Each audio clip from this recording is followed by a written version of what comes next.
নমস্কার, আপনারা দেখছেন TV9 বাংলা। আমি কমলেশ। বাংলা এই মুহূর্তে এখনও খুব একটা তপ্ত নয়, মানে মার্চের শেষের দিকে আমরা এগোচ্ছি। এখনও সর্বোচ্চ তাপমাত্রা বেশিরভাগ জায়গাতেই যা দেখা যাচ্ছে, কলকাতা হোক বা বাঁকুড়া, ওই কোথাও 28, কোথাও 29, কোথাও 30, মানে সর্বোচ্চ তাপমাত্রাটা স্বাভাবিকের থেকে কোথাও 3 ডিগ্রি, কোথাও 4 ডিগ্রি, কোথাও ইভেন 6 ডিগ্রি পর্যন্ত কম রয়েছে।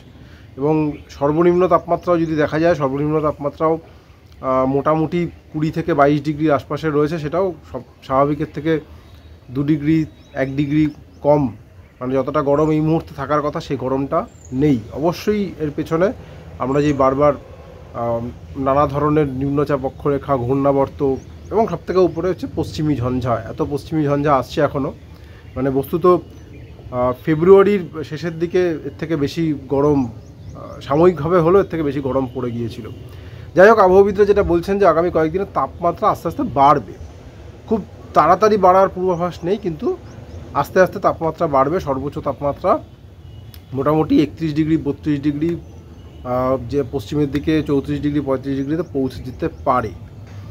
এবং এই বৃদ্ধিটা খুব বেশি লাফিয়ে হবে না। তার কারণ হচ্ছে এখনও ময়েশ্চার, মানে জলীয় বাষ্প বঙ্গোপসাগর থেকে ঢুকেই চলেছে। ফলে আকাশ পুরোপুরি পরিষ্কার নয়, মানে ঝকঝকে আকাশ হলে রোদের যে তেজটা থাকে সেই তেজটা নেই। তার কারণ এখনও আসামের উপর একটা ঘূর্ণাবর্ত রয়েছে। সেই ঘূর্ণাবর্তের প্রভাবে উত্তরবঙ্গে, আপাতত উত্তরবঙ্গটা শুরুতে বলে নিই, উত্তরবঙ্গে 26শে মার্চ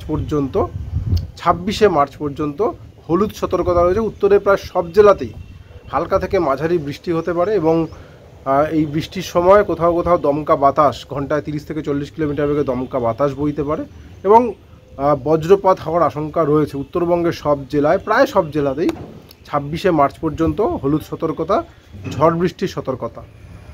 দক্ষিণবঙ্গে আবার বৃষ্টি ফিরতে পারে, বৃষ্টি আবার হতে পারে। দক্ষিণবঙ্গে দেখা যাচ্ছে যে 25শে মার্চ নাগাদ দক্ষিণবঙ্গে মূলত 3টে জেলা, নদিয়া, মুর্শিদাবাদ এবং বীরভূম, এই 3টে জেলায় হালকা বৃষ্টি বিক্ষিপ্তভাবে, হয়তো জেলার একটা বা দুটো জায়গায় এরকম বৃষ্টি হতে পারে।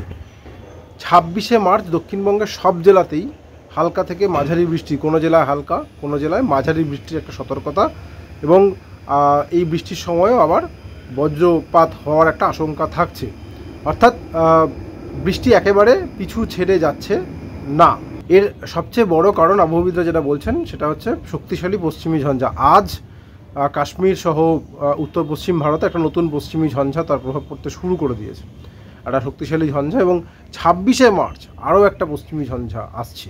এবং সাধারণ ক্ষেত্রে যেটা হয় যে পশ্চিমী ঝঞ্ঝাগুলো পশ্চিম থেকে পূবের দিকে সরে এবং প্রথমে উত্তর পশ্চিম ভারত এবং পরে মধ্য ভারত এবং তারপর পূর্বের যে রাজ্যগুলো রয়েছে সেখানে তার প্রভাব পড়ে। এবং এই 23শে মার্চ মানে আজকের ঝঞ্ঝা এবং তারপর 26শে মার্চের ঝঞ্ঝা, পরপর দুটো ঝঞ্ঝা রয়েছে। এবং এই ঝঞ্ঝার প্রভাবে সামনে অনেক ঘূর্ণাবর্ত সৃষ্টি হয়, নিম্নচাপ অক্ষরেখা তৈরি হয়। ফলে এদিকে যে ঝড় বৃষ্টিটা সেটা এই বারবার আমরা ফেজে দেখতে পাচ্ছি, এক একটা ঝঞ্ঝা আসছে আর ফেজে ঝড় বৃষ্টিটা হচ্ছে। এবং উত্তর পূর্ব ভারতে, মানে আসাম, অরুণাচল প্রদেশে তো ভারী বৃষ্টির সতর্কতাও রয়েছে। এবং পাহাড়ি উঁচু জায়গাগুলো যেখানে স্নোফল হয়, আমরা কদিন আগে দেখলাম সান্দাকফুতে মানে ঢেলে বরফ পড়েছে, যা বলা সহজ বাংলায় বললে যা হয়। এরকম তুষারপাতের সম্ভাবনা সিকিম সহ আমাদের যে উঁচু জায়গাগুলো রয়েছে, যে পাহাড়ি উঁচু জায়গা যেখানে সাধারণত বরফ পড়ে, সেই অঞ্চলগুলোতে আরও তুষারপাতের একটা সম্ভাবনা থেকে যাচ্ছে। এই যে পশ্চিমী ঝঞ্ঝাগুলো এখনও আসছে, শক্তিশালী রূপে আসছে এবং অনেকটা দক্ষিণ ঘেঁষে আসছে, সেটাই কিন্তু মার্চে এখনও পর্যন্ত এই গরমটাকে ঠেকিয়ে রেখেছে। এটা নিয়ে একদিন বিস্তারিত কতগুলো পশ্চিমী ঝঞ্ঝা এলো, কতটা দক্ষিণ সরে এবং এটা কতটা আদৌ স্বাভাবিক কিনা। মানে আমরা দেখেছি মূল শীতের সময়টা ডিসেম্বর জানুয়ারি মাসে পশ্চিমী ঝঞ্ঝা খুব একটা আসছিলই না। এখন দেখা যাচ্ছে যে পশ্চিমী ঝঞ্ঝা এসেই চলেছে। এখন এই মুহূর্তে আমরা ট্রানজিশন পিরিয়ডে রয়েছে, শীতকাল থেকে গ্রীষ্মের দিকে এগোচ্ছি। বাংলায় যেটাকে আমরা এই সময় বসন্তকাল বলি, বসন্তের যে ফুরফুরে বসন্তের দক্ষিণা বাতাস সেটা কিন্তু এখনও নেই। হ্যাঁ, সেটা এখনও নেই। গরম বাড়েনি এটা যেমন ঠিক, একই সঙ্গে বসন্তের যে সিগনেচার দক্ষিণা বাতাস সেটাও কিন্তু পাওয়া যাচ্ছে না। ফলে একটা খিচুড়ি মার্কা আবহাওয়ার মধ্যে আমরা রয়েছি। তো আপাতত এটাই পূর্বাভাস যে গরম আস্তে আস্তে বাড়বে এবং বৃষ্টি পিছু ছাড়বে না। 26শে মার্চ পর্যন্ত উত্তরবঙ্গের সতর্কতা, 26শে মার্চ দক্ষিণবঙ্গের জেলাগুলোতে আবার বৃষ্টির সম্ভাবনা। আপাতত এটুকুই। সঙ্গে থাকার জন্য অনেক ধন্যবাদ। নেক্সট আপডেট আগামীকাল সকালে।